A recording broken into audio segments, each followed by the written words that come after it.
Hey everyone, welcome back. Thanks for listening to another episode of the Peak Human Project. I'm really excited about my guest today. You may have heard of him on Instagram. He has quite a large following. His Instagram handle is Strength Coach Therapy. His name is Dr. Teddy Willsey, and I kind of just cold emailed him out of the blue to see if he would be on my podcast. He's somebody that I followed for a long time and taken a lot of inspiration from with his rehab and prehab type of stuff that he does. He's a physical therapist, but he's also a strength coach. He's interned back in the day when he was trying to be a strength coach. Primarily, he interned under Buddy Morris, who is an awesome strength coach, actually, for the Arizona Cardinals now, but at the time he was out at the University of Pittsburgh. So Teddy got to intern under him and work with the Steelers back in the day, and I think that really shows in his approach to rehab these days and the way that he likes to load up his athletes and get them back into playing shape. I'm happy to say that I had a great conversation with him. Him and I really hit it off.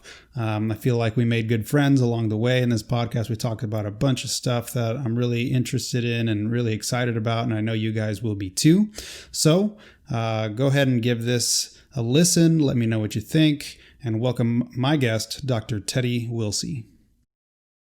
Yeah. Even though I wish they didn't look at coaching that way or personal training that way. Just because, as you know, probably like if you just get a program off the internet, you kind of roll the dice a little bit as to what's going to happen. So, I think I've always been a strong believer in individualization with training programs and trying to get people to buy into the mantra that coaching or resistance training coaching is more than just programming and writing things down in an Excel spreadsheet. Right. But now I'm having to double down on that, I guess. Yeah. So you think even though it has the potential to maybe draw more people to online training, do you think that could be balanced out by the fact that more coaches will do it too? So it might not impact your bottom line? There's definitely that. I think what I've been chatting with a lot of people, I used to live in Florida because I went to the University of South Florida.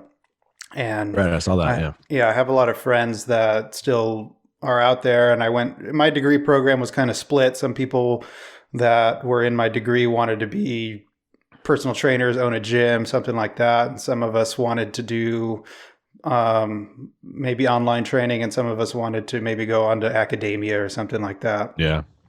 So the people that I know that are in-person trainers or that have their own gym or CrossFit box or something like that, a lot of them now have been like calling me and asking, hey, how do I do this online thing? How do I structure my day? And so I think I don't mind that at all. I think that the cream will rise to the top always. So if there's more competition, whatever, that actually just brings more value to the client. But it's definitely, you never know. If there's more competition, maybe a little bit harder to find you as an individual. So we'll see. Right. Yeah. But obviously, I wanted to have you on this podcast. I'm always in the market, or I'm always on the hunt for talking to people who are experts in their field and have an expertise that's beyond mine. Obviously, my background is in strength and conditioning, exercise science, nutrition, and things like that. And you are on a very similar, I would call parallel sort of universe in physical therapy. But I know you also have a background in strength and conditioning, and that's kind of where you started everything, if I'm not wrong. Yeah, and so absolutely. I wanted to have you on to chat about everything under the sun as far as physical therapy is concerned, as far as high performance is concerned, and just your experience with all of that. So I guess we'll start off by introducing you. If you could tell everybody your name and just a little bit about yourself. Yeah, absolutely. So my name is Teddy Willsey, and I'm a physical therapist. I was, like Andres said, I was a strength coach for a couple years before I went to physical therapy school. And so my mission for the past 5 years as a practicing therapist has really been to blend those two disciplines in a way that I could bring strength and conditioning principles and the ideas behind loading and progression and monitoring of stressors to more of a clinical setting. And just trying to, the term that's oftentimes used is bridging the gap. Hmm. And that's there's a lot of us out there now. I don't know if there were a lot of us out there 8 or 10 years ago when I first really got interested in rehab and decided I wanted to go back to school for PT. So yeah, it's been a growing profession and one that I'm really excited to be a part of. And we're learning more every year and just growing as a profession and learning how to work with athletes, because I think that's a place that PTs have underserved. That's a population that PTs have underserved a lot. So you've been practicing now for how long, you said? 5 years. 5 years. And before then, you were, I think you mentioned you interned under Buddy Morris at some point. That was like the beginning, which Yeah, is a yeah. hell of a start to strength and conditioning. I know. So, I had no idea how much I was going to learn going into it, and I had no idea coming out. Like, man, that might have wow. been the most influential 4 months of my professional development, just because I was so green and he was so experienced, and so yeah, that was At the time, where were you interning with him? at University of Pittsburgh.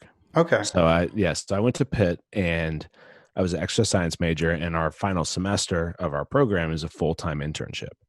And Okay. you're supposed to get like, I don't remember what it was, like 280 hours or something for the semester. It averaged out to like a six hour a day, and which kind of seems like a lot when you're in college because you don't, you're used to going to classes and whatever. I was down there in that facility for 10 to 12 hours, 5 days a week. Wow. Wow. Wow. And these guys, I mean, they just, they had it was football only facility connected with the Steelers facility. So I was running into Mike Tomlin and all these guys every Hmm. day. The Steelers had or they were on their way to the Super Bowl. It was 2009. And yeah, so it was kind of like a starstruck moment for me, as a 22-year-old, and then working with the football team. They had a, typical football strength and conditioning group came in every 2 hours, 25 guys, 2 hour break or 2.5 hour break in the middle of the day where we would train. And that was, part of where I learned a lot of what I learned, because all the strength coaches and everybody, this whole staff loved to train too. And yeah, it was just a great experience. I got to say, that kind of that kind of experience right off the bat, it's like that's what you dream about doing. Like when I was going to school, I thought like that's the dream would be to go work with athletes and to like Right. be in that kind of environment. And you just kind of you got that right off the bat. That's Yeah, kind of crazy. I know. And it was at the school that I went to. I had no idea. I just thought, oh, it's the football team. I didn't know. I was reading T Nation at that point. I was Uh-huh. reading Elite FTS, but I didn't realize that Buddy was actually Coach X on Elite FTS. He was one of the Q&A contributors on Got it. Elite FTS back in the day. And I just didn't know that I was walking into such an intense strength and conditioning environment, So Yeah. Well, no, trial by fire, I it was guess. If great. Exactly. you got to learn right away whether you're Yeah. going to like it or not. Right. And one of the cool things that was influential for me with that too was that Buddy did almost all of the rehab for the guys that were about 3 months out and on. He Interesting. worked with the athletic trainers, and the athletic trainers would come to the sessions, but they had a really good rapport. And, let's say a guy's 4.5 months out from an ACL. He's doing speed work with Buddy, but they're talking about what they want from the speed work, what they want from the work to rest ratios, in order to save him for what he needed to do. The number one priority at that time at 4.5 months for an ACL is strengthening the leg first and foremost. Once they get all, once interference effect, you want to focus on strengthening first. And then once they get to a point where they're strong enough, then we get them in football shape. So, but Interesting. they were having these conversations, and for me, it was just like, man, that's cool. And I was wondering, I'm like, how does he know how to do all this rehab stuff? And in hindsight, it was just training them, but just at Hmm. appropriate workloads, appropriate intensities, and with certain constraints, like limited range of motion, Yeah. limited, so it was pretty cool. That brings up a good point, and something that I wanted to talk to you about is, well, at least within my realm of the fitness industry, which is online coaching. A lot of times I get people coming to me and maybe they don't tell me right off the bat that there's something nagging them or an injury that they have. But eventually, something like that comes out and they almost expect me to do their rehab for them. They want me to give them their prehab. They want me to give them their physical therapy almost. You, as a physical therapist, are trained on how to do that. But now more and more, it seems that like there's this, like you were saying earlier, there's this gap that needs to be bridged. But Right. sometimes it's like the athlete or the client doesn't know which one to go to, or maybe because they're already paying for a coach that they expect that it's going to be an all-in-one service. Hmm. Where do you fall on that? Like, where's the line between what a coach should be doing, what they should be referring to a physical therapist for?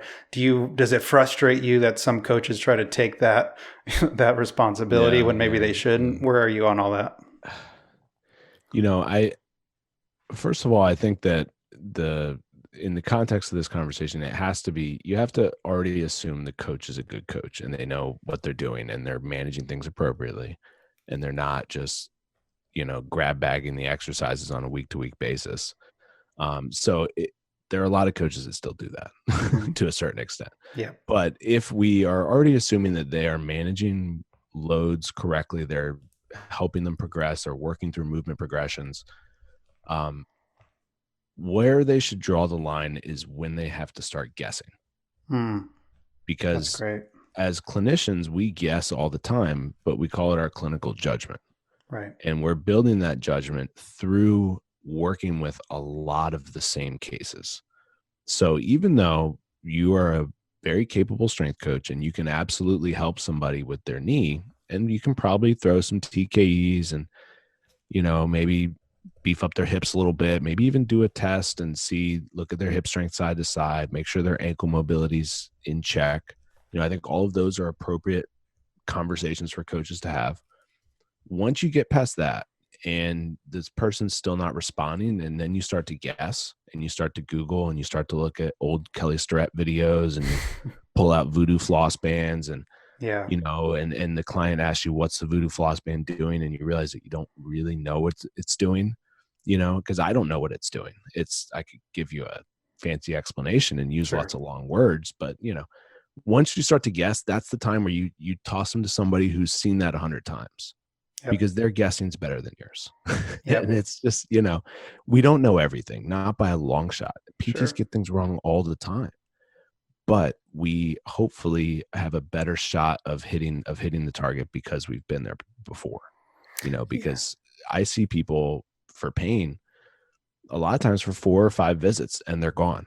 Mm. And I helped them. And that's a very different experience than coaching somebody that you've worked with for months, for years, maybe, because I have to see them assess quickly and make decisions. And, I trust that coaches that work with somebody for a while, they know their bodies, they know how they respond, and they can help them work through a lot of stuff. Hmm. So it's just that guessing line, I would say. I think going back to what you said with Buddy Morris having dealt with a lot of the rehab stuff with his athletes that were getting, you said, close to returning to play, Right. right? It, people hear that and they think, well, I mean, then the strength coach can do that job too. But I would challenge them to think about the years and years and years of experience that he had in Right. working with those athletes. Exactly. Athletes get injured all the time, right? So I mean, he's going to deal with Yeah. these guys, whether he was starting in high school and then going to college and professional sports eventually. He's probably seen thousands of people Right. returning to And play. And so and now a he just lot of knows. this and a lot of the same injuries because he's been in football for a lot Right. of his career. And he was with the Cleveland Browns before he was at Pitt, and he Right. got brought back to college, and then, yeah, exactly. And so when you see the same thing as a clinician, that's, young physical therapists don't know what they're doing because they haven't practiced yet. And we're still practicing all the time, but it's the reps, man. That's Yeah. what it's all about. Yeah. I like that answer that you gave. I know for me personally, I've had my own injuries, and so I've learned from physical therapists. My physical therapist here, that's local to me, that I go to.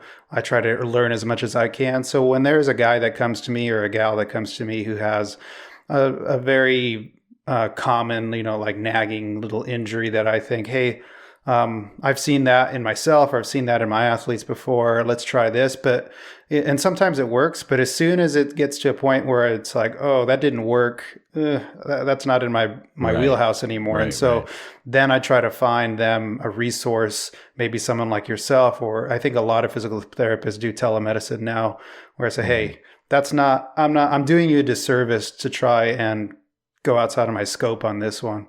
And then what then for me is then it's a learning experience, because then I try to work hand in hand with the physical therapist and figure out what the issue might be, and then going forward, maybe now I have a better idea of what something else could be. Yeah, that's the ideal scenario. You know, when people aren't overworked, they have time to communicate, you know, and have that interdisciplinary conversation. That's where the learning really happens, I think, for a lot of us. So one interesting question to me, I guess, is I get sometimes is like, why should I go to a physical therapist, or like, why should I hire a strength coach? They seem very much the same. Like for somebody who has no education in exercise Mhm. science or anything, they're just a regular person who likes to work out. They can almost like like the difference gets lost on people sometimes. You know, they think, well, if I go to a physical therapist, they can also be my strength coach, right? And so, like, what is? I mean, you are kind of like two in one, because you do have that background in strength and conditioning, and you then became a physical therapist. Like, what to you is the same about physical therapy and Yeah. strength coaching? I think earlier you mentioned like sometimes physical therapy is just lifting, but what's the difference, or sorry, what's the similarities and what's the differences? Yeah. Well, I think ideally you find someone who can do both. You know, Yeah. get you one who can do both. But Yeah. but in terms of differentiating, you know, it's really important to have differentiators. And this is something that I've had to work and I've had to work at and kind of evolve in my thinking, because I started off my career as a therapist in a very traditional practice. And then I went and did my own thing at the strength and conditioning gym, which is where I've been for the past 3.5 years. And so the first year and a half of my practice, I didn't have to really worry about differentiating myself. I wore a polo shirt and khakis and had the PT robot outfit on. But then, and I saw people clinically only, and then I go to this gym, and a lot of the coaches and trainers that I work alongside might see what I'm doing on a daily basis and think, oh, that looks more like strength and conditioning, or like I could do that. And I mean, we have a relationship where they're not standing around thinking that, but that could happen.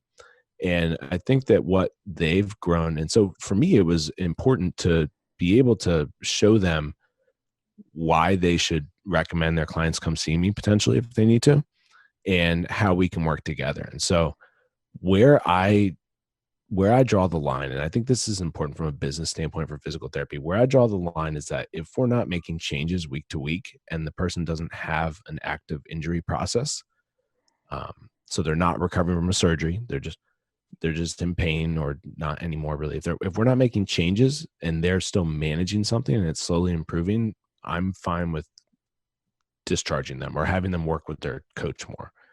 And so what I work at, the way I work oftentimes is as a consultant. And I think that that's what physical therapists should really be doing.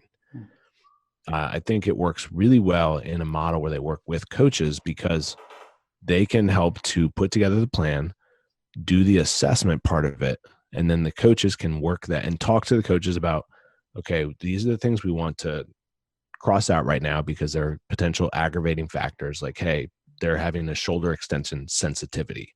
Let's reduce, let's take away a flat press and let's do an incline press instead, so that their elbow doesn't go as far behind their body. Let's take away those dips that we started 3 weeks ago because they're having some anterior shoulder pain, and let's do a overhead triceps extension or whatever, you know. And so you can start to, if you start to work together, the physical therapist should be able to assess, figure out what are the specific aggravating factors, and then kind of consult with the coach. And so that's where I think the difference is, whereas the coach does more of the maintenance and the smaller changes week to week, Got it. you know. And so I think a lot of times for therapy, what the traditional model is, you know, you go the way the medical field likes to do it, you go twice a week for 6 weeks. That's it. I think if we work as a longer term consultant, we can help people more. So Yeah. if somebody has surgery, it's different. But if somebody's just seeing me for shoulder issues, for these kinds of people, I work with a lot of like triathletes and people in their 30s, 40s, 50s, people that value their health. They have the money to spend on it, potentially all that stuff. Uh, I work with them as like, they just kind of come see me once every 3 months. And it's like, oh, what's ailing you now? It's somebody that they're training their whole body. They're going to get stuff. And Hmm. so, That's a good that's point. where, yeah, That's a good point. I think people get this sense that they should never get injured at all, or they're never going to get right, injured if their training program is like perfect, quote unquote right. perfect. And that's just not the case, right? I mean, even if we were going back to like hunter gatherer days, like you're going to pull a muscle or something like that Yeah, every now and then. My physical therapist has a very similar way of doing things as you. His goal is always to get the person out of that pain that they're feeling, that right. whatever, whether it's acute or if it's a lot of times he sees chronic pain people that are just like finally fed up of the pain that they're feeling, so they go to see him, and that's kind of a whole different ball game as far as like Yeah, yeah. maybe there's nothing that needs surgery, but they're having pain anyways. It's like a movement pattern thing, neurodynamics and all that kind of stuff. But his goal is always, hey, like I'm not the guy who's going to give you the training program that's going to get you bigger, stronger, faster, like you're wanting to get. I'm the guy that is coming in as a specialist to work out all the kinks that basically are Hmm. preventing you from doing that in your training program. And then I talk with your coach about what you need, what you can't do, what you can do, and he gets you going back on the right track. Right, right. Yeah. um, I, oh, I, go ahead. I'm a movement interventionist, and so when I work with people, I typically am showing them ways to improve the way they feel, the way they function through movement.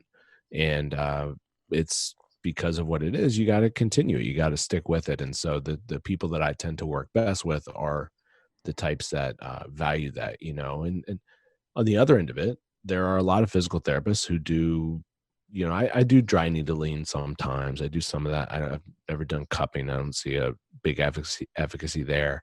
But there are a lot of physical therapists that's a much more of their practice. They're just they're working with people on a table. They're doing a lot of different manual stuff. And, there's nothing wrong with that if that's part of the whole treatment, but that shouldn't be the only thing that you're doing Hmm. as a consumer. Like you Hmm. should be doing movement too. And so, Hmm. um, for me, if you need that sort of stuff or you really like it, then that's a big differentiator from therapy to training, because you're not going to get some of that stuff from the training. But I if interned in you're a I interned in a chiropractic office once, and it was like kind of frustrating almost because it didn't really do anything to like they didn't move the people yeah, around, like they just put them on a table. They had like the same formula. They put them on the table, they put the stim on them, they put the heat and the ice and all that kind of stuff, and then they were like, all right, you feel better, all right, yeah, great, I'll see you in 2 days or 3 days or whatever. And that was like, I was like, what are you even doing? Like, you're just kind of, right, you're right, almost like placeboing people to feel better. Like, how do yeah, you know that their movement is any better when they go home or anything like that? You're not fixing anything. So I agree with you that I think those modalities of dry needling, say, can be helpful sometimes just to almost push people into feeling like, okay, we're getting some healing going. All right, now right, let's get you on the floor doing some deadlifts to see how that dry needling made you feel. Or is it really making a difference? And usually it right. does. But is that kind of how you use it sometimes, just depending on if somebody's in really bad shape or something like that? Yeah, to be honest, I use it less and less as I've progressed. Um, I just don't, people can kind of get addicted to it or view it as a crutch in a way, and I've found a lot of success with more kind of active approaches. But yeah, if there are scenarios where super tight back muscles and spasm, that's one that dry needling can really help with. Yeah, Occasional just like tendinopathy, soreness, but at the end of the day, for tendons, it's contractile tissue, and you got to train them. That's the number yeah, one thing.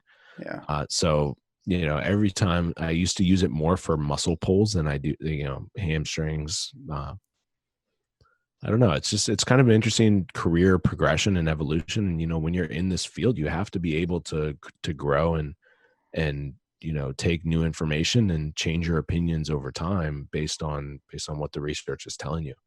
And dry What needling is just not really holding up. what are the I think you mentioned earlier, but what is the like the main population you work with? Do you work with like half of your clients are trying to be professional athletes, or like what is the makeup of your clientele? Yeah, I would say 50%, 50 to 60% of my clients are high school and college athletes. Okay. And then 20 20 to 30% are your weekend warriors, your triathletes, your um and then 10 to 20%, the other part is your pro athletes. Okay. And we there's just not as many pro athletes on the earth, and so you don't see as many of them. But Of that course. actually is, we get a decent amount of them, just because of, there's people forget there's a lot of other professional sports besides basketball and football. And so Right. yeah, Yeah. so we see quite a few people that, soccer players, people that play in Europe, uh, international basketball players. So yeah. How is training, or how is therapy for your younger guys who are high school and college athletes versus these weekend warriors or even professional athletes? How is it different? Is it different? Is it, especially I guess more with the weekend warriors Yeah. versus the athletes themselves? Is there a difference in the way you have to treat those kinds of patients? Yeah, that's a good question. So like the weekend warriors, the adults, those are the ones that see me more as a consultant. They see me, and that's the intervention that I want, that I think is going to have the most effect with them, because it's typically for pain. Those aren't the people that are rupturing their ACLs and pulling their hamstrings on like a grade 3 out for 2 months. Those are the people that, oh, my hamstring's been achy. It's Mm-hmm. it's a different kind of injury. Um, so those are the people that I kind of, some of them I'll see once a week if I really think that we need to hit it and hit the ground running with whatever their intervention is.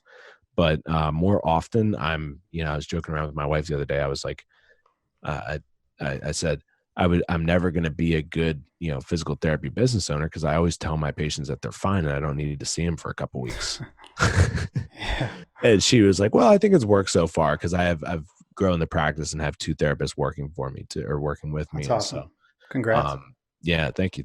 And so, Instagram and all that has definitely helped out.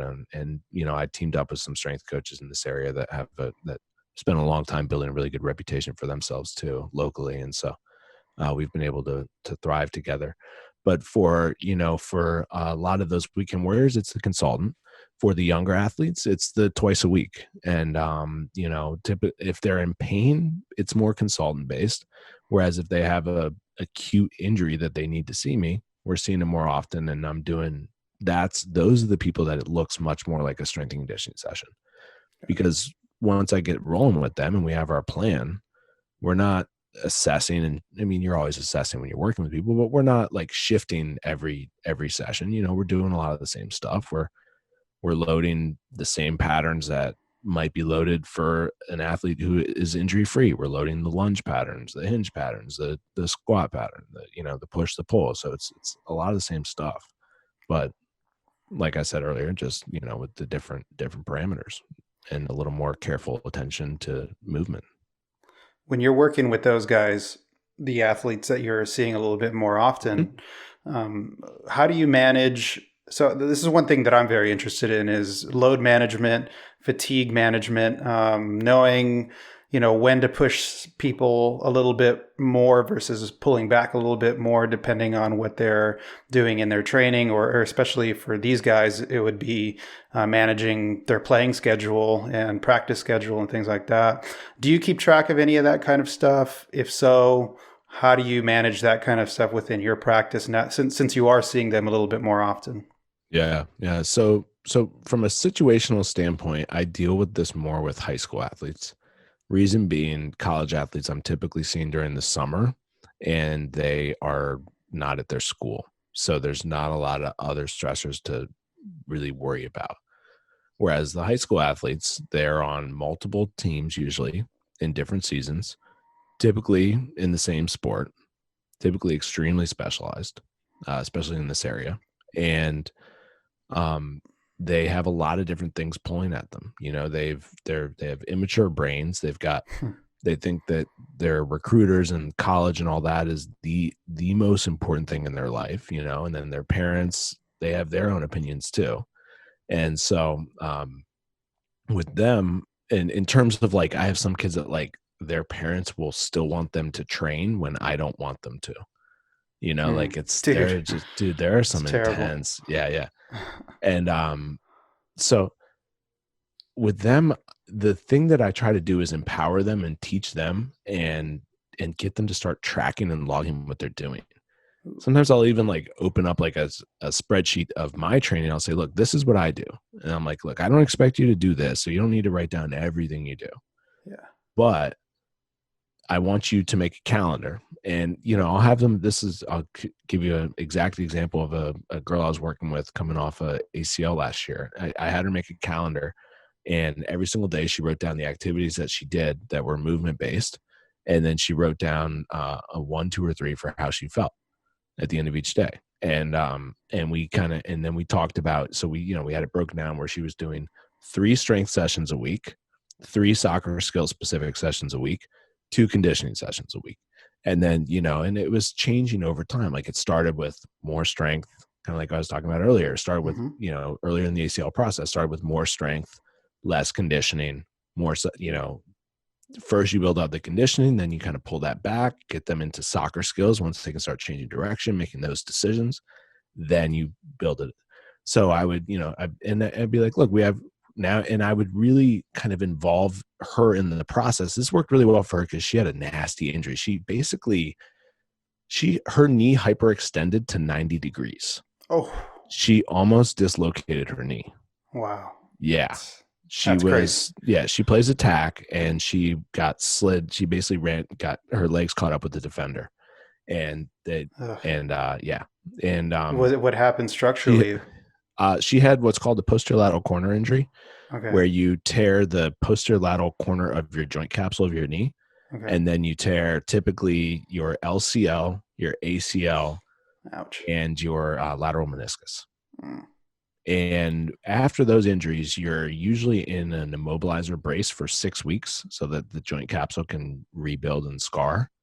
They don't want it stretching too early. And so, So she was a long rehab. It was a 16-month ACL rehab. Wow.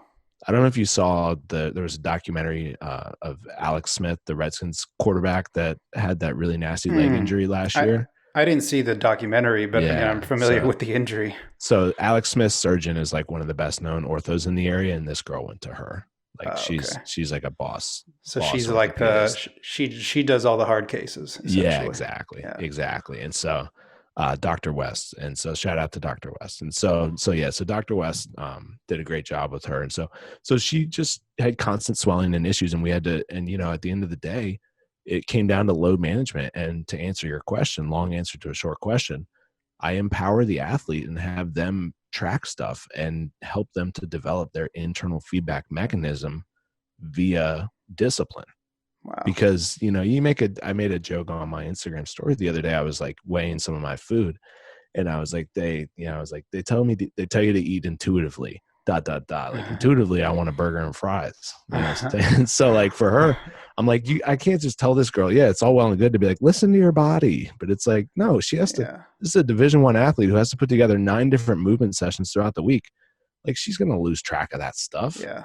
Yeah. So, you had 10 minutes each one of those sessions, you're doing an extra session and a half at the end of the week. It's like, so you gotta think about that stuff. So yeah, man, that's a big part of what I do. And, it's part of like the fabric of my being. I love teaching. I love empowering people.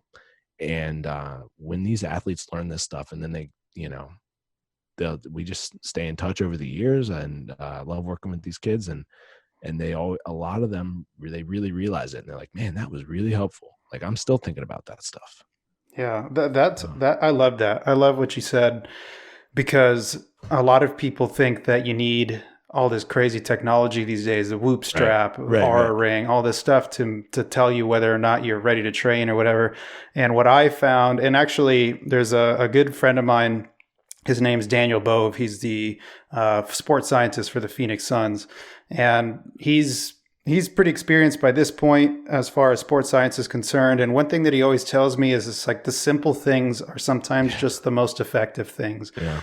Despite all the technology that he's gotten to work with, he's still one of the main things he does is just like track RPE and session duration and things like that. And that Right. gives him such great insight, not only for himself, but like you said, for the athlete or for the client to kind of have some awareness over what they're Right. actually doing. Because sometimes, and I see this more so with, I'll try to parallel this with like my nutrition clients, is that they just don't have it. It's like you were saying earlier, like tracking macros or tracking your food.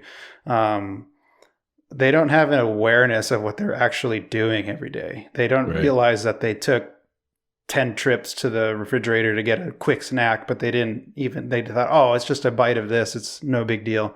Yeah. But the same thing could be true about training. It's like, how often are you exposing yourself to some sort of, even if it doesn't seem like a lot, as an athlete, they're used to constantly moving, right? So like they might do something, play a game of pickup basketball, and they don't realize like they're going pretty hard in that game, even though it's Yeah. kind of just Yeah. fun to them. Yeah. But they got to keep track of some of that stuff sometimes. Yeah. I had a basketball player that I work with. It was probably the other like pretty challenging, like long, year plus case I've seen recently where we did the same exact thing. And it doesn't work for everybody too. It doesn't Yeah. work. Not everybody's going to buy in, and it takes the relationship building over time to realize or to figure out whether this is somebody that is going to be willing to do that. Yeah. So I know that you, I don't know if you coined the term, but you definitely have made the term pretty popular as far as prehab. So, so you and I believe Dr. Jacob Harden have like a whole course you teach on prehab, right? Yeah. Yeah. So when you think about prehab, a lot of people these days are really interested in injury prevention. How can I do things that are going to make sure that I don't get injured? Do you look at prehab as that, like an injury prevention, or do you look at it more of just like a priming the system to be able to train really hard and not maybe put you in the danger zone of exposing yourself to too much intensity or something like that? How do you look at prehab? Yeah. I mean, so props to Jacob. So Jake put together that whole course, and he actually reached out to me to teach Okay. with him and to be an assistant. And so the first one I did with him, I went there mostly to listen, but he was still nice enough to pay me. And Oh, nice. I So helped shout out out to Jacob. exactly, and I helped Yeah. out on like the breakout sessions. But then I did one or two more with him, and I just loved the material. And I was like, dude, what if I was like, people have reached out to me.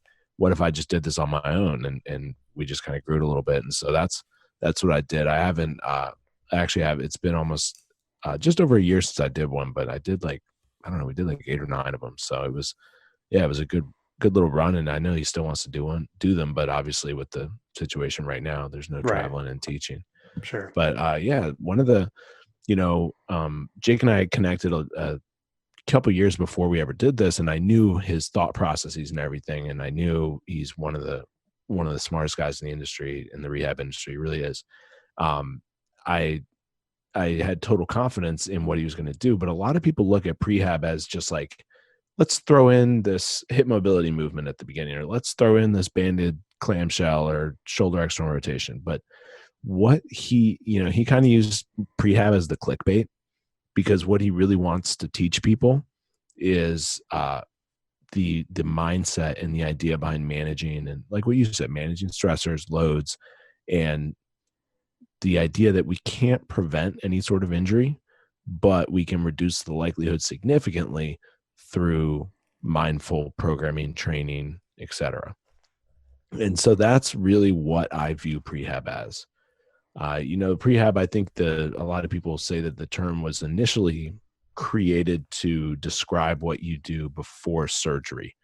So, studies on ACLs, for example, show that if it's a stable knee, so it's not like the girl I was telling you about, if it's a knee that was not completely mangled, unfortunately, studies Yeah. show that 4 to 6 weeks of exercise for ACL can actually speed up the recovery on the back end, because they're not going in completely, with completely atrophied muscles. Yeah. And I think it's more of a nervous system effect, actually, in terms of, that's kind of my guess based on lots of other research with cross effect training and how the nervous Hmm. system responds. And, but regardless, because people lose that quad contraction, and that's a nervous system thing, and Okay. so, but regardless of that, prehab was initially termed for that. And then people started to say, okay, well, maybe that can just be prevention of rehab. And so I think that's the way a lot of people use it these days, is like, how can we prevent rehabilitation? And by, I don't know, I guess kind of the wordsmith of it, if you're preventing rehabilitation, you're preventing injury. Yeah. And so, Yeah. yeah, I think that it's really helpful to know specific interventions, all these different hip mobility movements, all these different shoulder strengthening, improving the movement through your T-spine, making sure your ankles are flexible for squatting. It's really good to know all of these things, but sometimes they're overused because people are just like, you know, throwing shit against the wall. And Yeah. so it's, yeah, from a prehab standpoint, we were like, our teaching points were kind of day one is like, yeah, focus on how do you train properly? How do you put these loads together? How do you put these intensities together and change over time? Teaching people, reminding them about multivariable progressions and all these different things. And RIR, RPE, et cetera. And then day two was more of a, okay, so now let's talk about individual body parts and how we maybe offload one body part to load another one, train around something versus train through it, and so that's where you What's get your into. opinion on modalities like PRI, DNS, these kinds of different things that have come out? Right, I mean, do right. you use these in your practice from time to time? Do you like to use them as any kind of prehab? Do you think that a lot of them are kind of the same thing, just reiterated in a different way? Like, where are you on all of that? Yeah, I'm a cynic and a skeptic first and Yeah, foremost. yeah, And I've taken 3 PRI courses. I my first job, my boss, actually I don't think he was PRC, but there were 2 or 3 PRCs, and he did a lot of PRIs. So that's just their certification, which is a yeah. really intense one. I mean, I think you have to do like 12 courses and then go out there for like 3 different weekend exam. What, like they have Jeez, it's super stringent. bro, There's that's like too less than much. 1,000 PRCs in the Oh country. my gosh. Yeah. But and so like 3 of them were at my clinic. So to say they drank the Kool-Aid would be an understatement. And so, Yeah, yeah. And so, I think that when you go down any of these things too deep into the rabbit hole, you are going to get lost and you're going to forget about everything else that's outside of it. And so, there's a lot of value in learning some of the fundamental ideas behind each one of these things, but you got to understand too. I mean, being somebody that's taught courses myself and had people say, are you guys going to do a level 2? Are you guys going to, it's a business, and these yeah. people are trying to sell tickets, man. And if they can say, hey, look, these people, and if they can say, look, if we can sell an 8 series pack, like look at John Russin, he went and did his Mm, pain-free performance specialist. Like, what does that mean? Pain-free performance specialist. That's, you're selling, that's called a snake oil salesman at the mm. end of the, and so I think a lot of Shots the fired. I think a lot of the certifications in that people offer are kind of snake oil, and I think that it's Yeah. not necessary. So I personally have not been interested in trying. I haven't even considered it for a second, trying to make my own certification or anything like that. But I could. Anybody could. Sure. it's Yeah. so but in terms of those, and so I kind of got off on a little rant there, but in Oh terms no, go of ahead. those I love it. specific modalities, PRI has really good interventional and assessment information regarding the lumbopelvic region and regarding shifting of the hips, recruitment of the adductors. I have learned tons of techniques from them that I use for low back pain, that I Mm, use for groin strains, hamstring strains, learning about the extensor, the kind of the global extensor mechanism pattern of the body and how it tends to take over, and the value of finding that ribs down position and changing your infrasternal angle and actually not just extending through everything. I've learned a ton from there. So, I love education. I love continuing education. And I'm tired of it all being this big rabbit hole. Yeah. It's like, just teach us a couple cool things and then let's move on to the next one. That speaks to me just of your, like the mindset that you have. I would assume is just like everything is a tool in the toolbox, right? Right. There's no one thing that you can say is going to be the end all be all. Yeah. Whether it be physical therapy, whether it be training, right? Because I think the same. I went through this early on in my coaching or in my lifting career, I guess you could say, where I loved powerlifting. I still love powerlifting. I love training that way. But there was a point in time, I don't know, 6 years ago or something like that, where like you start to drink the Kool-Aid, like you said, you're like, man, everybody should be powerlifting. It's the best way to train.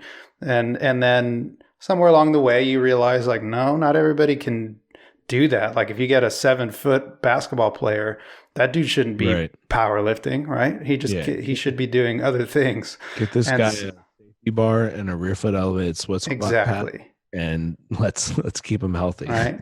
Same thing with, we get somebody who has some mobility issues getting down to deadlift from the floor. Let's get them a trap bar, right? Yeah, exactly. It's just, there's always these tools in the tool belt. And so like, I think I went down a little bit of a rabbit hole with PRI and DNS and all these things too. And I think you knew what I was talking about there. Exactly. Yeah. You get caught up because it's the new shiny object and you want to use it all the time. And it's just like anything, you get excited about it. But then the more actually I took those courses or the more I learned about them, the more I just realized, there is, I mean, at the end of the day, when somebody creates something like this, there's going to be a certain amount of money they need to make from it because that's their job. It's they've created it as a product to make money. And so, they're going, and it's that way with everything. Sometimes I get frustrated, like with the NSCA even, and they might like ban me now, but for what I'm about to say, but sometimes I'm like, dude, why? Like, there's a lot of money I'm paying into the NSCA right now. And like, I learned from their publication and stuff like that, but it's like, wait a minute. Like, I think a lot of this sometimes is just to make some money. You know what I'm saying? And, not to say there's not value in it, but sometimes it is a money thing, unfortunately. Yeah. But hopefully the goal would be to create something where you can make a little bit of money off of it, but you're not so invested in it that you are like losing sight of what's really important. You know what I mean? Yeah. I'd love to make a certification, like somehow working like a nihilistic idea, like the nothing works certification, or something. That'd be really fancy. You'd have to get really fancy about the way because you'd have to hide that. That'd be like the last lesson. Right. So the last slide would be like, you're going to leave here realizing you know nothing. Yeah. There will be nothing you can apply on Monday. just like basically mind fuck everybody. Right. All right. So I think that's a good segue into another thing I wanted to talk about, which is, and you touched on this when we first started talking, is just like the spending time with people, the psychological aspect of things. I think people underestimate that kind of stuff when it comes to even, movement and physiology. How have you found that psychology and mindset and working on that kind of thing with your clients has helped them progress physically? Yeah, I've found it to be extremely powerful. I would say that it's also very challenging to figure out how to use. Physical therapists have to be therapists. It's not just physical.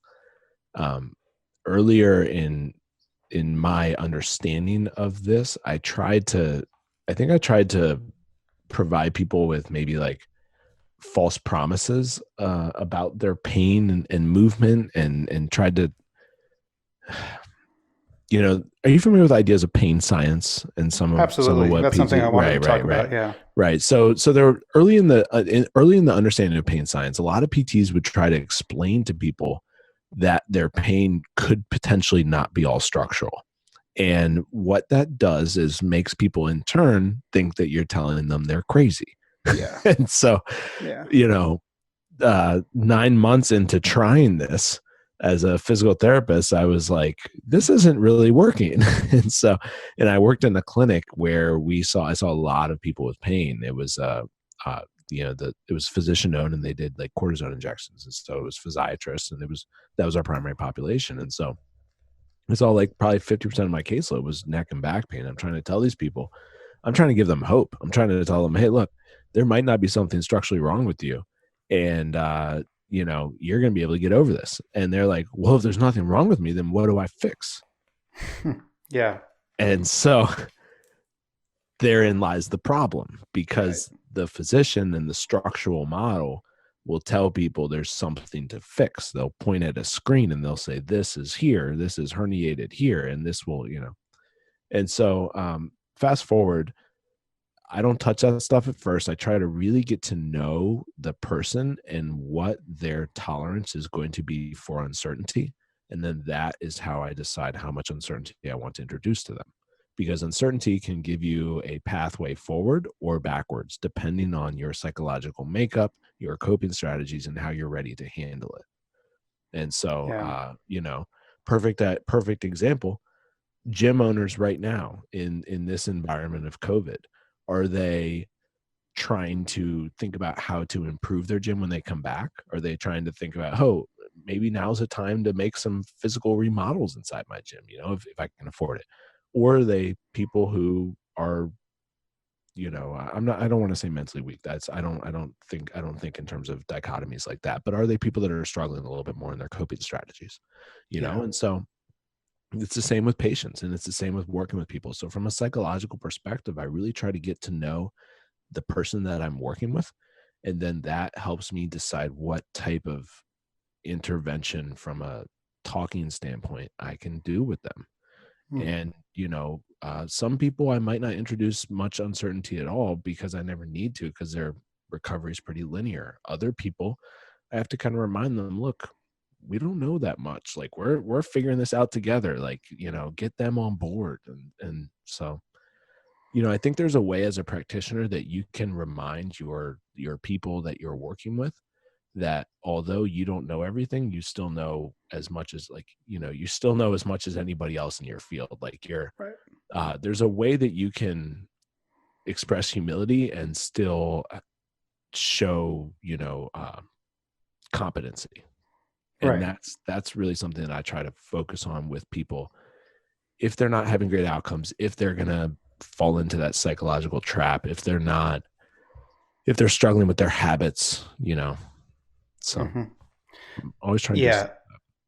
That is a fascinating topic for me, the whole pain science thing. I know for me, going into what I do, there's a lot of psychological component in what I do, because the X's and O's, the programming, the training program that I give people. I mean, if I'm honest, there's a lot of people that can do that. I'm not. I have no qualms about saying that. I have no fantasy that I'm like this savant of programming or anything like that. But it's that relationship. It's the experience that I have in being able to tell them and give them advice on what to do when they're having hard days in the gym, or when something's not working, or whatever, what have you. That's like a big part of coaching. And that's a big part of what you do, I guess, as well, being the therapy side of things, quote unquote. But for me, let's dive a little bit more into that pain science stuff, because that's really interesting to me. I love it. So one thing that frustrates me sometimes, I'm a big fan of Joe Rogan. I love listening to his podcast. And so, he's a smart guy, and he's got a lot of people that he's had on the podcast that are very smart. But when he starts talking about training sometimes, or when he starts talking about injuries, that's when I get a little frustrated, which I guess that's probably what happens to everybody when he starts talking about their field of expertise. But, like yesterday, he was talking about, he had somebody on the podcast and they were saying, my back hurts sometimes when I squat, and I think I have like sciatica or something like that. And he was like, you should get an MRI, because I think you have a bulging disc. And I was like, no.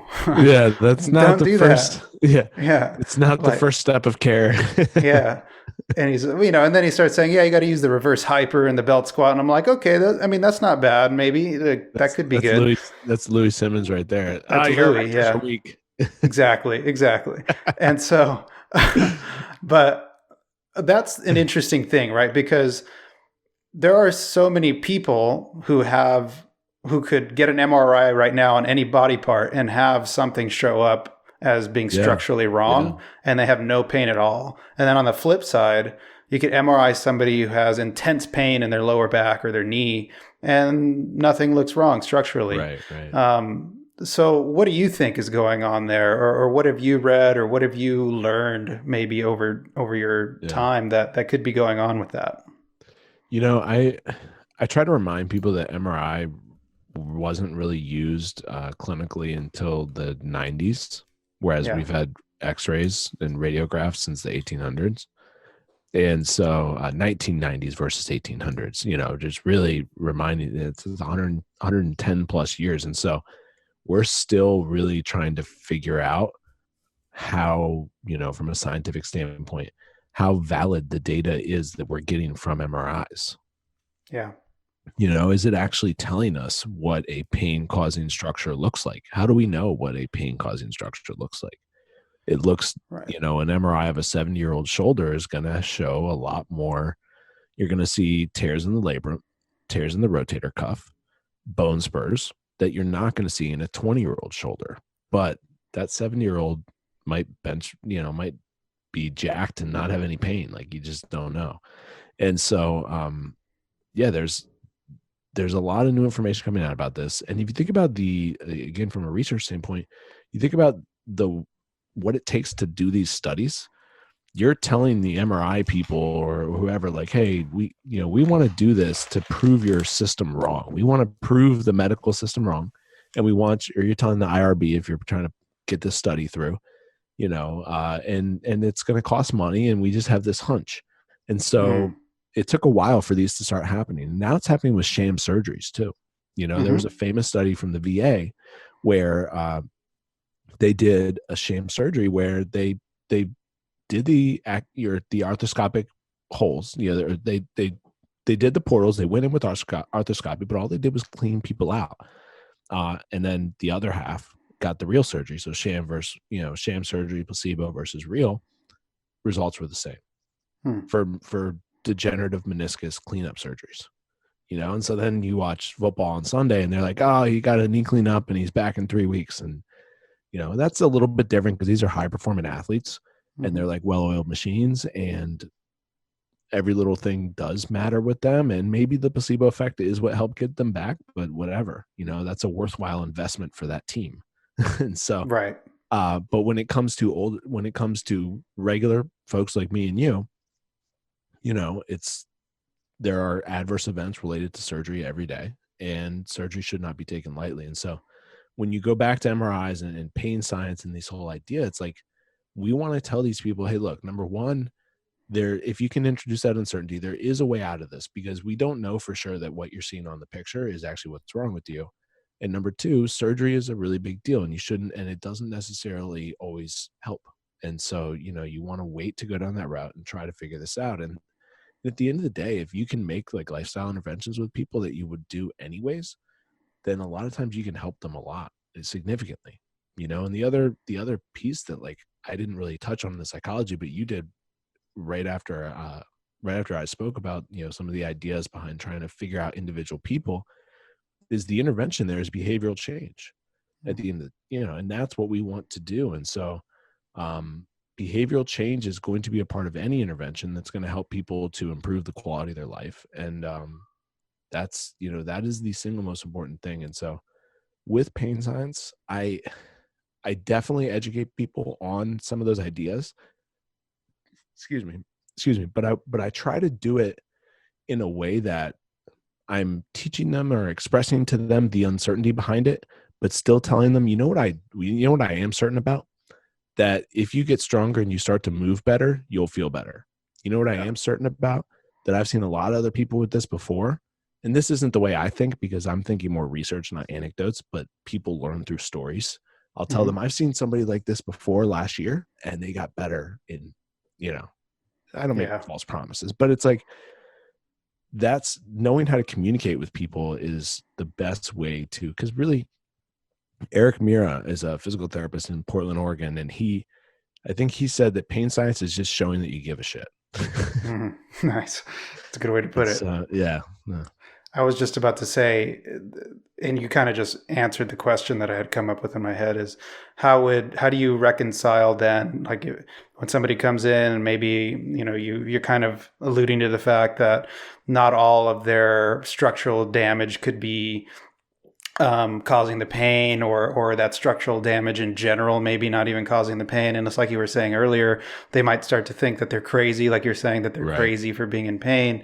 Like if somebody gets that idea that, okay, pain is really complicated, like the structural damage that the MRI shows on my knee maybe not even causing pain and stuff like that, and they maybe start to feel like a little hopeless, like, well, right, so if right, this isn't causing my pain, like what is? Like what can I do? If surgery isn't going to fix it, then what will fix my pain?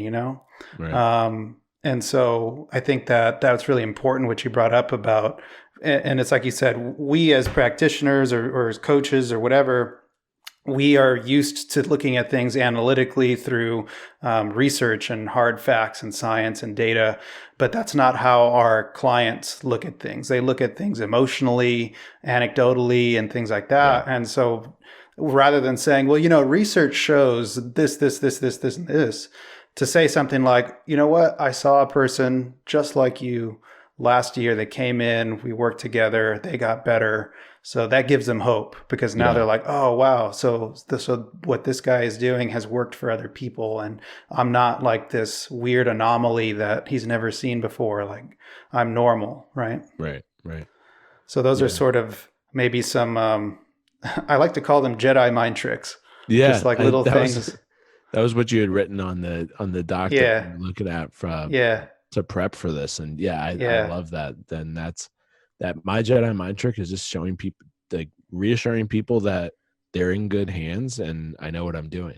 And exactly. it's I tell people this. I think I said this to somebody yesterday, even because it was my second visit with the guy.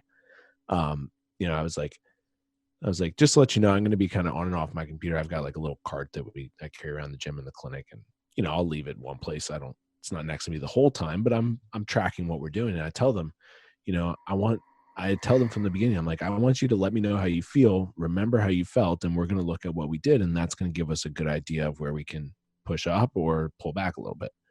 And so this is kind of the precursor to teaching them and to helping them to plan everything Right. out, because I'm already telling them, this is my thought process, this is how we're going to help you feel better. Yeah. Yes, I might observe that they have crappy pronation and too much tibial internal, or too much pronation, too much tibial internal rotation, whatever, like, and we start talking about all these different joint forces, and then getting super complex with biomechanics, and maybe I'm trying to cue them to get out in and out of positions that make them move better, but I try to not get them too caught up on that. So the education that I share with them more often is based on load management, because I think Yeah. that's something that they can also use themselves in the long run. Yeah. That's So awesome. this is one thing that PRI people do that drive me nuts, and this is what really Mhm. drove me away from it, is they talk to their patients way too much about biomechanics, Yeah. Yeah. and You people can want to almost you can learn. almost like get people It's to nuts, start dude. feeling pain that they didn't Yeah. even have before, by saying, "Oh, you know what? You've got too much anterior pelvic tilt," and now all of a sudden they got back pain. I'll tell you a quick little story. Speaking of anecdotes, I have a buddy of mine who played D1 football, and he's an undersized linebacker, and he now is an avid tennis player. He's like super skinny now. He's like a buck 90. Like, Oh wow. he's just, I mean, he's a good athlete, and he's a good tennis player, and he just loves it. And he's been dating a girl who's a PRI therapist, and I've Uh, worked with him on and off for years, because after his college, he had ACL in college, and then since then he's always been an active guy, a big workout guy, and so we just I practice in the area that I grew up in outside of DC, and so I got friends from high school, and so we keep in yeah. touch, and he and I hop on a virtual call about a month ago, and he's telling me about all these different things that are wrong with him and what's going on, and I was like, dude, who have you been talking to? And he's like, oh, I'm dating this girl. And Oh no. I was like, does she do a thing called postural restoration? He was like, yeah, that's what she does. And Oh, wow. it was like the narratives that I knew it didn't come from his brain. I knew that Yeah. he had, a virus. How does a virus work? It goes into somebody and implants within them, whereas a Yeah. bacteria has its own DNA.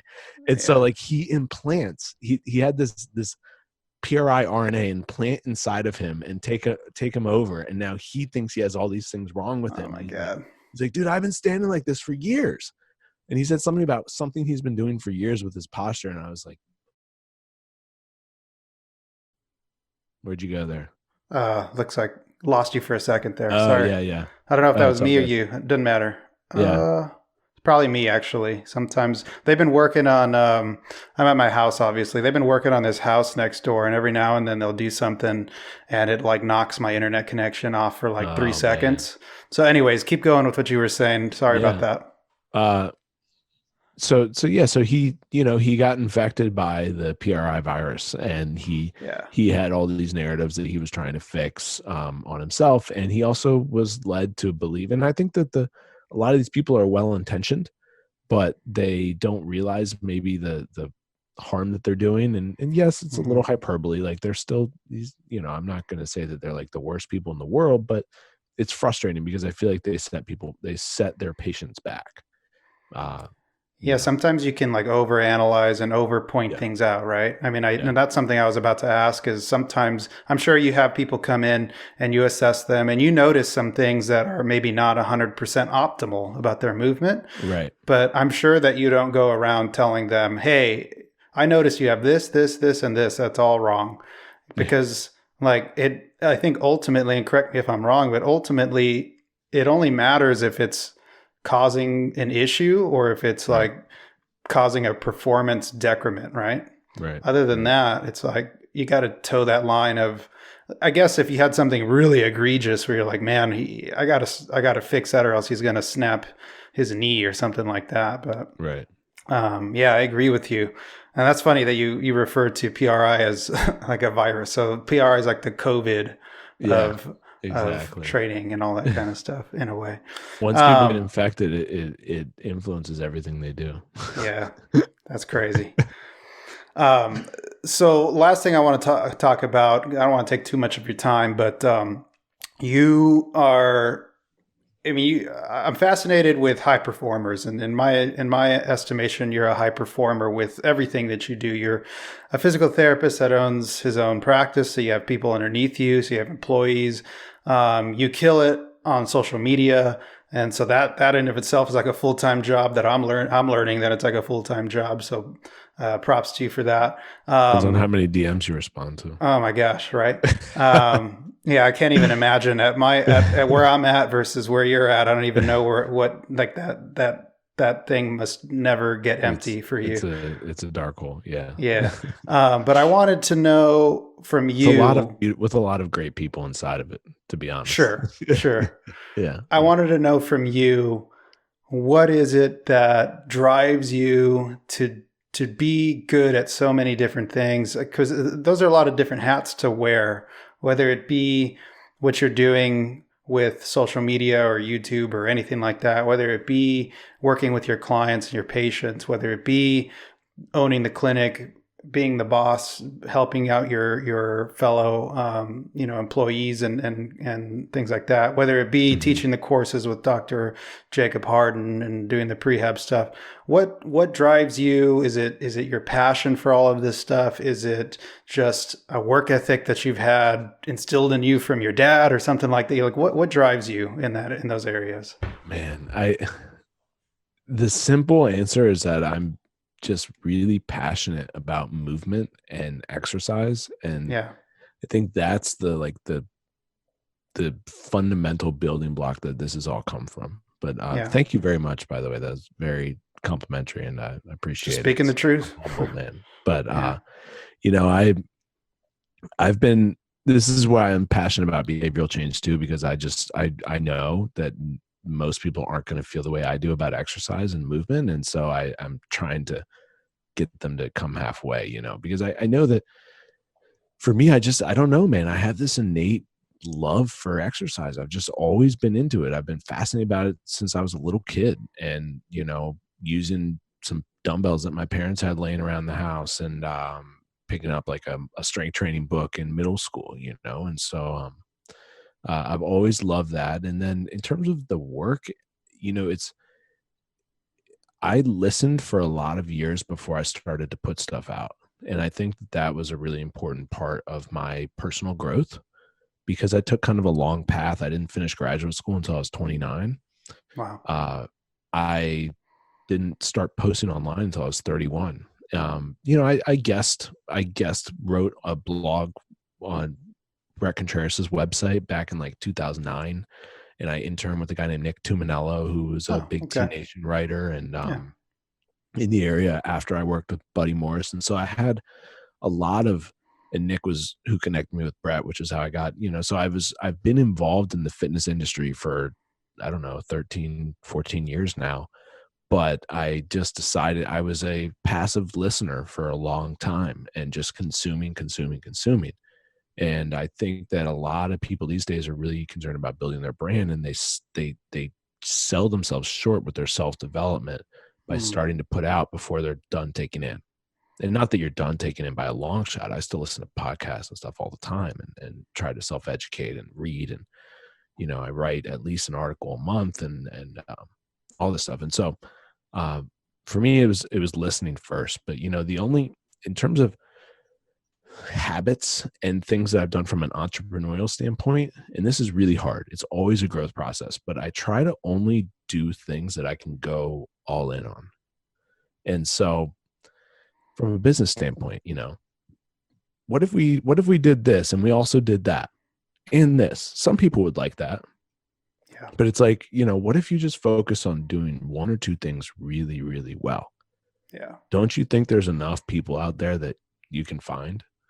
And so I Good point. try to really, and that was what I focused on with the sports PT practice. I was like, I'm not going to even put anything on my website about chronic pain or this. I was like, I'm going to focus on, yeah, I can help you with chronic pain, but I want to focus on what I want to attract the right kind of clients, because that's going to make me bring out the best in me. Yeah. And it's a symbiotic relationship. And Yeah. so, we were joking around before we started recording. I didn't respond to your email right when you reached out to me, because I was like, I want to, I looked you up and I was like, I was like, I definitely want to do this podcast with him, but how the inbox works, it kind of gets Sure. pushed down, and then I go back to it, and I was like, oh, well, I'm not going to respond now, because I know that the next couple weeks are pretty busy, but I'll get back to him in like 2 weeks. And, I've told the same thing with, Wesley Wang is the first therapist I hired. He's done a killer job. We've been working together for 2.5 years now. And I told Wesley early on in his he's kind of an entrepreneur, because we have a cash practice where you eat what you kill and commission based, and he's taken it and ran with it. Yeah. Financially, I should have hired him for a flat rate at this point, but no, he's done a great job, and made more, from financially, done way better than a therapist could ever do, charging insurance, working in a practice on their own, or working in a big practice. And so I told Wesley, I was like, don't open an email, because he like forgot to respond to an email one time. And I was like, I'm not going to like bring the hammer down on him, but I was like, dude, this is your lifeline. Like, I was like, you're working. I was like, don't open an email until you're ready to respond to it. Or That's don't, great. or mark it as unread. Like, you don't, you have to be very systematic about those approaches. And whether it's responding to an email, whether it's starting a whole new business practice, a new offering, do you have time to make, let's say online business? Do you have time to make a really killer sales page? Do you have time to really walk the customer through before they come, to walk the lead through what that experience is going to be? Do you have time to make them start to imagine why they might want to purchase your product, sell, invest in you? And social media, I'm not going to just throw out crappy posts. So I'll go a week without posting if I need to. No, that's not good advice for young social media people. You got to post to grow. That's just the reality of it. But for where I'm at now, I'm able to, my social doesn't really grow that much anymore, but I'm not worried about that. I'm like, I have the audience in front of me. Now I want to and people with 10,000 followers can do the same thing. You have the audience in front of you. How do you get to know them better? It's like, sometimes we can do a rut of doing the same thing because it takes a lot more work to grow, takes a lot more work to take a step back, to take those two forward. And so with everything I do, I just try to, I'm like, and like I said, it is a work in progress with all the different things, but I try to not do something unless I feel like I have the time and I can go all in on it.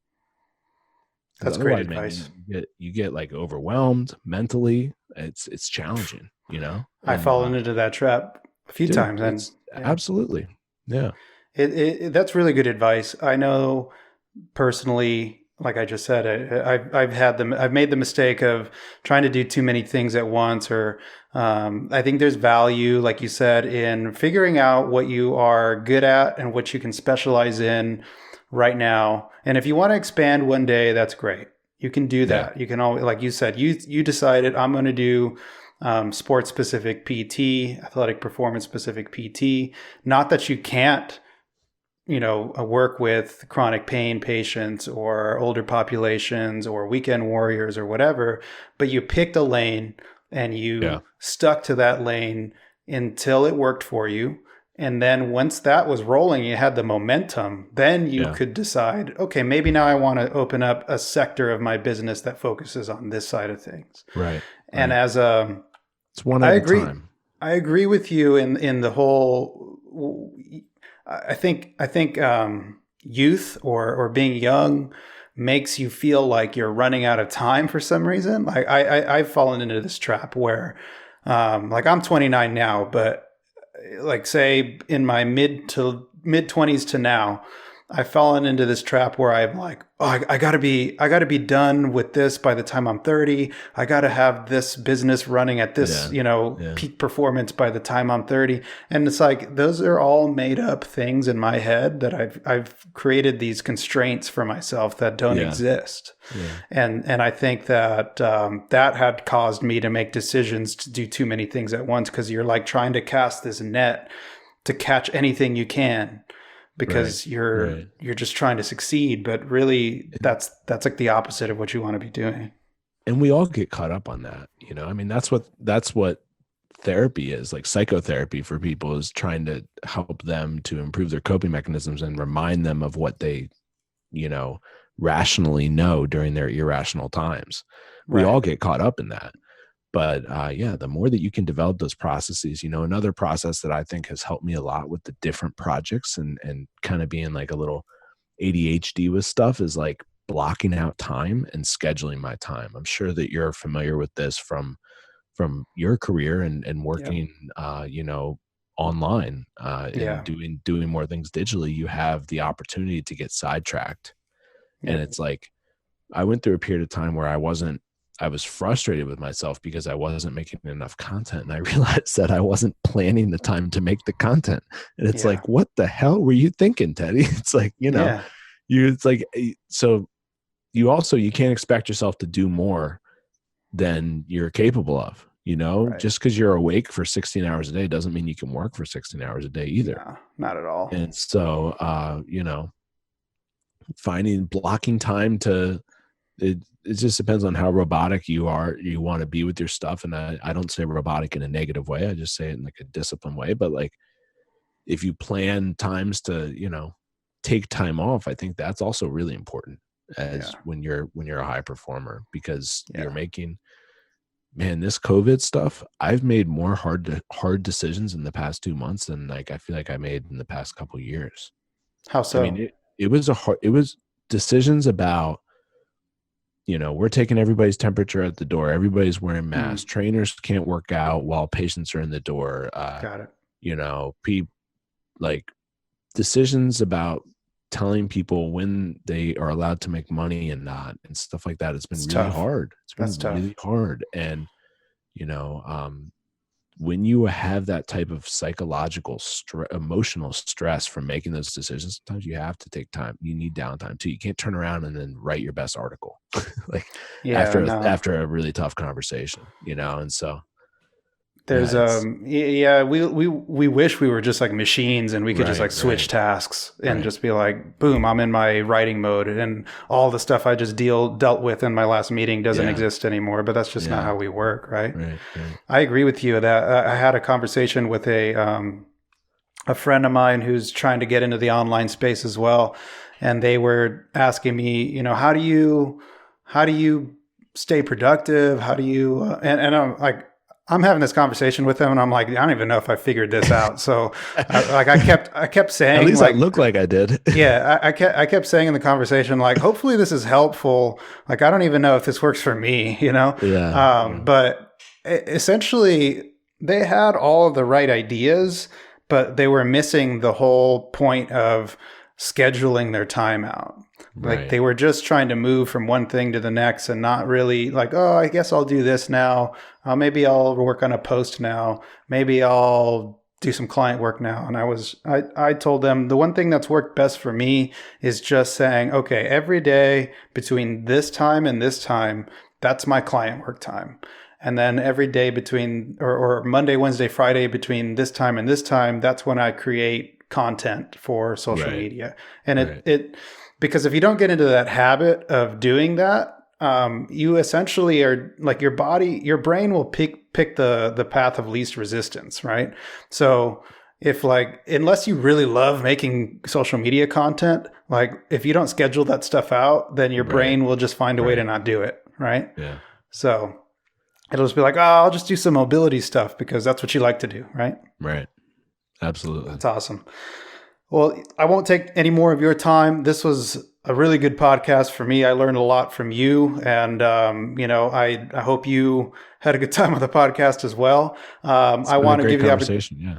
I want to Appreciate give you it. the opportunity to just plug anything you want to plug. I know you have a few different things. You even have a online training thing yourself at Yeah. Citizens Yeah. Athletic, I Yeah. believe. So go ahead and plug where people can find you, what resources you have available, and stuff like that. Yeah. Yeah. On Instagram, my name is Strength Coach Therapy. Which is an It's just awesome handle, all by the way. it's all one word. I remember when I made that handle, a couple of my friends, not like in the industry, just whatever, they were like, that's too long. Yeah, I yeah. was like, My wife knows you as strength coach therapy because that's what I'll refer to you as. Because I always like that's I'll see funny. your stuff, and over the years I'll be like, "Yeah, check this out," and she'll be like, "Oh," I'm like, "Yeah, that's strength coach therapy." So when I was telling her that I was having the podcast with you, I was like, "Oh, I'm gonna have Teddy on the podcast." She's like, "Who?" I was like, "Strength coach therapy." She That's goes, funny. "Oh, okay." I want to get a picture here before we hang up here. Yeah, So anyway, yeah, strength coach therapy, and then citizenathletics.com is where more of my like writing content is going right now, but we have a lot of guest writers on there as well, and so it's not just me. And I'm also doing some YouTube work on Citizen Athletics on the Citizen Athletics YouTube as well. got it. Okay, and that's on YouTube as Citizens Athletic. Citizen Athletics. Yeah. Citizen Athletic. Okay. Yes, sir. Cool. Yeah. So I mean, if you have questions for Teddy, reach out to him. I didn't. I shot him an email in the dark, thinking there's no way he's ever going to respond for this podcast, but he did.